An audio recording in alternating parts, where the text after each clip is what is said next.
এয়া যে মোৰ হাতত দেখিছে সেউজীয়া সেউজীয়া বস্তুখিনি এইখিনি হৈছে খুবেই জুতি লগা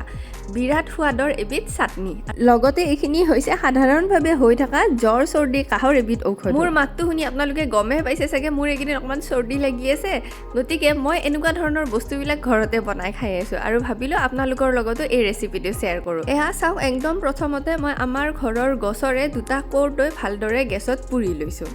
আৰু ইমানখিনি পৰ্যায়লৈকে কৰ্দৈ দুটা পুৰা হোৱাৰ পিছত ঠাণ্ডা হ'ব দিছোঁ আৰু কৰ্দৈৰ সেই কলা কলাখিনি মই আঁতৰাই লৈছোঁ আৰু তাৰ পাছত মিক্সিৰ বাচনটোত কেঁচা জলকীয়া দিছোঁ অলপমান ভোট জলকীয়াও দিছোঁ অলপমান নহৰু দিছোঁ আদা দিছোঁ ধনিয়া দিছোঁ পদিনা দিছোঁ আৰু এই যে কৰ্দৈখিনি মই বাকলি চেলাই লৈছিলোঁ সেইখিনি সৰু সৰুকৈ কাটি ইয়াতে দি দিছোঁ আৰু মই ইয়াতে নিমখ হিচাপে ক'লা নিমখ ব্যৱহাৰ কৰিছোঁ আৰু সামান্য পৰিমাণে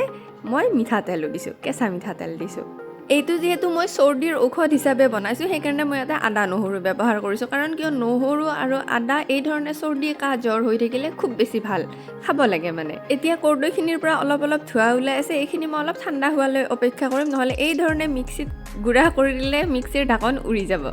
আৰু চাওক কৰ্দৈখিনি ঠাণ্ডা হোৱাৰ পিছত এইখিনি মই ধুনীয়াকৈ মিক্সিত পিচি ল'লোঁ আৰু পুৰা কৰ্দৈ খালে কি হয় কফটো ওলাই যায় মানে চৰ্দিটো সোনকালে ভাল হৈ যায় এতিয়া আমাৰ যদি বহুত বেছি জ্বৰ চৰ্দি কাহ হৈ থাকে তেতিয়াতো আমি ঔষধো খাব লাগিব ডাক্তৰৰ তাতেও যাব লাগিব কিন্তু যদি সামান্য হৈ থাকে এতিয়া মোৰ যেনেকৈ হৈ আছে এনেকুৱা ক্ষেত্ৰত মই ঔষধ নাখাওঁ কাৰণ কিয় মই যদি অলপ অলপ বেমাৰ আজাৰ হওঁতে ঔষধ খোৱা কৰোঁ তেতিয়া মোৰ শৰীৰৰ যি এণ্টিবায়'টিক ক্ষমতা আছে বা ৰোগ প্ৰতিৰোধী ক্ষমতা আছে সেইটো দুৰ্বল হৈ যাব আৰু এই যে পুৰা কৰ্দৈ খালে ভাল এইটো মই কোৱা কথা নহয় এইটো বহুত বছৰ আগৰ পৰা আমাৰ অসমীয়া সমাজত চলি আহিছে এইটো কথা আৰু যে কলা খাৰ থাকে খোৱা চৌদা নহয় দিয়ক বজাৰত যে কিনি পায় চৌদা নহয় এই যে কলা খাৰ থাকে কলগছ পুৰি পেলাই বনাই যে বা ভীমকলৰ বাকলি পুৰি বনাই কলা খাৰো কিন্তু জ্বৰ চৰ্দি কাহৰ কাৰণে বহুত বেছি ভাল আৰু তাৰে ওপৰত মই ভিডিঅ' এটা ইতিমধ্যে দিছিলোঁ সেই ভিডিঅ'টোৰ লিংক বাৰু মই এই ভিডিঅ'টোৰ ওপৰত দি দিম আপোনালোকে যদি ইচ্ছা কৰে সেই ব্যঞ্জনবিধো বনাই খাব পাৰিব সেইবিধো জ্বৰ চৰ্দি কাহৰ কাৰণে খুব ভাল যদি সামান্য হৈ থাকে তেতিয়া আৰু কিন্তু এটা কথা সেই খাৰৰ আঞ্জা আৰু এই টেঙা বস্তুটো একেলগে নাখাব কাৰণ কিয় খাৰ আৰু টেঙা একেলগে খাব নালাগে